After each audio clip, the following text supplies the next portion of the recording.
आज की कहानी का नाम है विषम समस्या। इसे लिखा है मुंशी प्रेमचंद जी ने। चलिए कहानी का वाचन प्रारंभ करते हैं। मेरे दफ्तर में 4 चपरासी थे। उनमें एक का नाम गरीब था। बहुत ही सीधा, बड़ा आज्ञाकारी, अपने काम में चौकस रहने वाला, गुड़कियां खाकर चुप रह जाने वाला। यथा नाम तथा गुण गरीब मनुष्य था। मुझे इस दफ्तर में आए साल भर हो गया था, मगर मैंने उसे एक दिन के लिए भी गैर हाजिर नहीं पाया था। मैं उसे 9 बजे दफ्तर में अपनी दरी पर बैठे हुए देखने का ऐसा आदी हो गया था, मानो वह भी इस इमारत का कोई अंग है।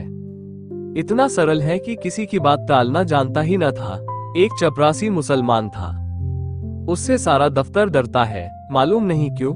मुझे तो इसका कारण सिवाय उसकी बड़ी बड़ी बातों के और कुछ नहीं मालूम होता। उसके कथनानुसार उसके चचेरे भाई रामपुर रियासत में कोतवाल थे। उसे सर्वसम्मति ने काजी साहेब की उपाधि दे रखी थी। शेष 2 महाशय जाति के ब्राह्मण थे। उनके आशीर्वाद का मूल्य उनके काम से कहीं अधिक था। ये तीनों कामचोर, गुस्ताख और आलसी थे।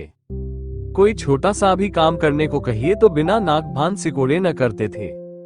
क्लर्कों को तो कुछ समझते ही न थे, केवल बड़े बाबू से कुछ डरते।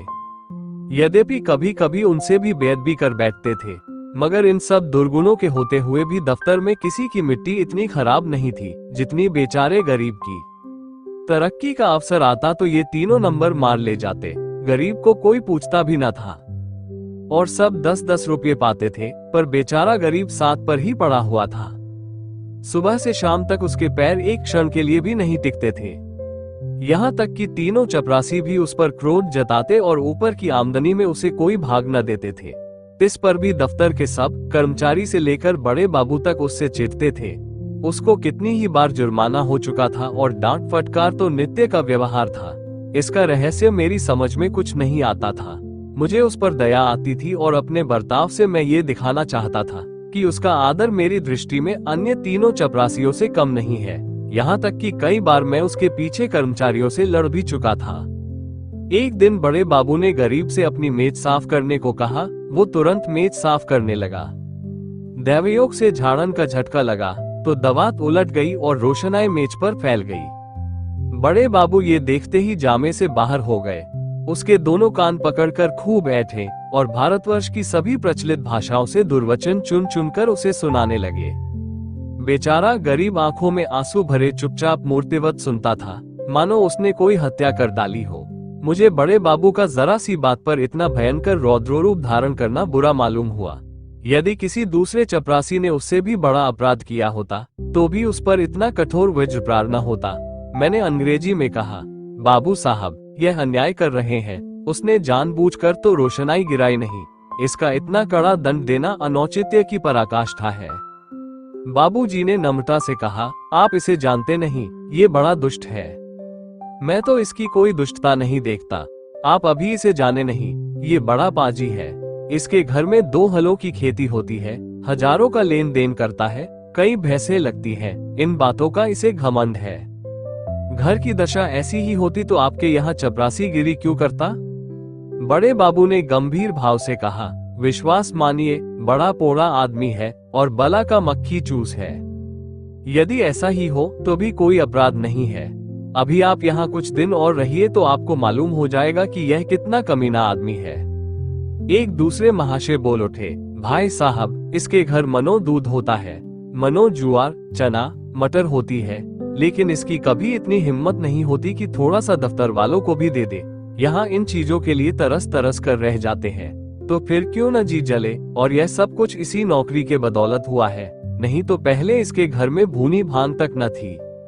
बड़े बाबू सकुचा कर बोले, यह कोई बात नहीं, उसकी चीज है, चाहे किसी को दे या ना दे। मैं इसका मर्म कुछ समझ गया। बोला, यदि ऐसे तुच्छ हृदय का आदमी है तो वास्तव में पशु ही है। मैं यह न जानता था। अब बड़े बाबू भी खुले, संकोच दूर हुआ। बोले, इन बातों से उबार तो होता नहीं, केवल देने वाले की सहृदयता प्रकट होती है और आशा भी उसी से की जाती है जो इस योग्य है। जिसमें कुछ सामर्थ्य ही नहीं, उससे कोई आशा भी नहीं करता। नंगे से कोई क्या लेगा। रहस्य खुल गया। बड़े बाबू ने सरल भाव से सारी अवस्था दर्शा दी। समृद्धि के शत्रु सब होते हैं, छोटे ही नहीं, बड़े भी। हमारी ससुराल या ननिहाल दरिद्र हो तो हम उससे कोई आशा नहीं रखते। कदाचित हम उसे भूल जाते हैं, किंतु वे सामर्थ्यवान होकर हमें न पूछें, हमारे यहाँ तीज और चौथ न भेजे तो हमारे कलेजे पर सांप लौटने लगता है। हम अपने किसी निर्धन मित्र के पास जाएं तो उसके एक बीड़े पानी पर संतुष्ट हो जाते हैं, पर ऐसा कौन मनुष्य है जो किसी धनी मित्र के घर से बिना जलपान किए हुए लौटे और सदा के लिए उसका तिरस्कार न करने लगे। सुदामा कृष्ण के घर से यदि निराश लौटते तो कदाचित वे उनके शिशुपाल और जरासंध से भी बड़े शत्रु होते। कई दिन पीछे मैंने गरीब से पूछा, क्यों जी, तुम्हारे घर कुछ खेती बाड़ी होती है? गरीब ने दीन भाव से कहा, हाँ सरकार, होती है, आपके 2 गुलाम हैं, वही करते हैं। मैंने पूछा, गाय भैंसे लगती है?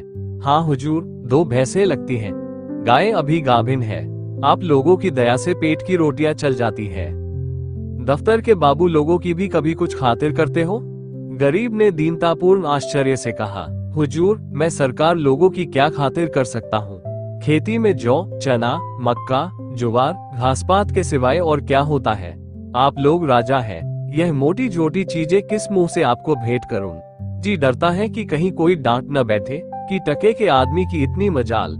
इसी मारे बाबूजी कभी हियाव नहीं पड़ता, नहीं तो दूध दही की कौन बिसात थी। मुंह के लायक बीड़ा तो होना चाहिए।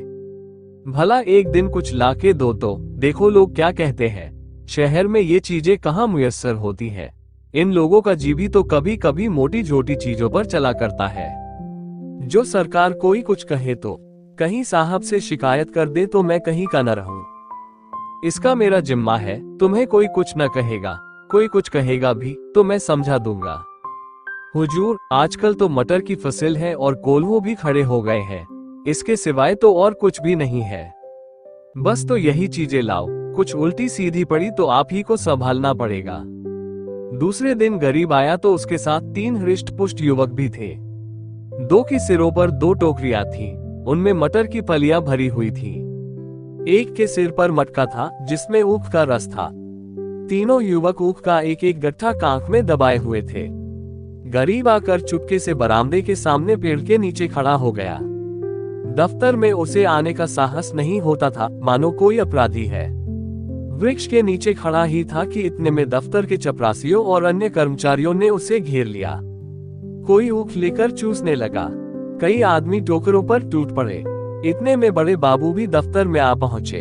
ये कौतुक देखकर उच्च स्वर से बोले, ये क्या भीड़ लगा रखी है, चलो अपना अपना काम देखो। मैंने जाकर उनके कान में कहा, गरीब अपने घर से यह सौगात लाया है, कुछ आप लीजिए, कुछ हम लोगों को बांट दीजिए। बड़े बाबू ने कृत्रिम क्रोध धारण करके कहा, क्यों गरीब, तुम ये चीजें यहाँ क्यों लाए? अभी लौटा ले जाओ, नहीं तो मैं अभी साहब से कह दूंगा। क्या हम लोगों को मरभूख समझ लिया? गरीब का रंग उड़ गया, थर थर कांपने लगा, मुंह से एक शब्द भी नहीं निकला, मेरी ओर अपराधी नेत्रों से ताकने लगा। मैंने अपने ओर से क्षमा प्रार्थना की। बहुत कहने सुनने पर बाबू साहब राजी हुए। अब चीजों में से आधी अपने घर भिजवाई, आधी में अन्य लोगों के हिस्से लगाए। इस प्रकार यह अभिनय समाप्त हुआ। अब दफ्तर में गरीब का मान होने लगा। उसे नित्य घुड़कियां न मिलती, दिन भर दौड़ना न पड़ता, कर्मचारियों के व्यंग्य और अपने सहवर्गियों के कटु वाक्य न सुनने पड़ते। चपरासी लोग स्वयं उसका काम कर देते। उसके नाम में थोड़ा सा परिवर्तन हुआ। वो गरीब से गरीबदास बना। स्वभाव में भी कुछ तब्दीली पैदा हुई। दीनता की जगह आत्म गौरव का उद्भव हुआ। तत्परता की जगह आलस्य ने ली। वो अब कभी कभी देर से दफ्तर आता, कभी कभी बीमारी का बहाना करके घर बैठ रहता। उसके सभी अपराध अब क्षम्य थे।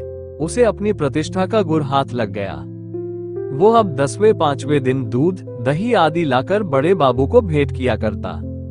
वो देवता को संतुष्ट करना सीख गया। सरलता के बदले अब उसमें कायापन आ गया। एक रोज बड़े बाबू ने उसे सरकारी फॉर्मों का पार्सल छुड़ाने के लिए स्टेशन भेजा। कई बड़े बड़े पुलिंदे थे, ठेले पर आए।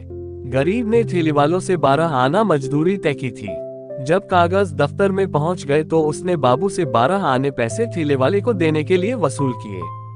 लेकिन दफ्तर से कुछ दूर जाकर उसकी नीयत बदली, अपनी दस्तूरी मांगने लगा। ठेला वाला राजी न हुआ। इस पर गरीब ने बिगड़कर सब पैसे जेब में रख लिए और धमका कर बोला, अब एक फूटी कौड़ी ना दूंगा, जाओ जहां चाहो फरियाद करो। देखे हमारा क्या बना लेते हो। ठेले वाले ने जब देखा कि भेंट न देने से जमा ही गायब हुई जाती है, तो रो धोकर 4 आने पैसे देने को राजी हुआ। गरीब ने 98 उसके हवाले की और 12 आने की रसीद लिखवाकर उसके अंगूठे का निशान लगवाए और रसीद दफ्तर में दाखिल हो गई। वो कौतूहल देखकर मैं दंग रह गया। यह वही गरीब है जो कई महीने पहले सत्यता और दीनता की मूर्ति था, जिसे कभी अन्य चपरासियों से भी अपने हिस्से की रकम मांगने का साहस न होता।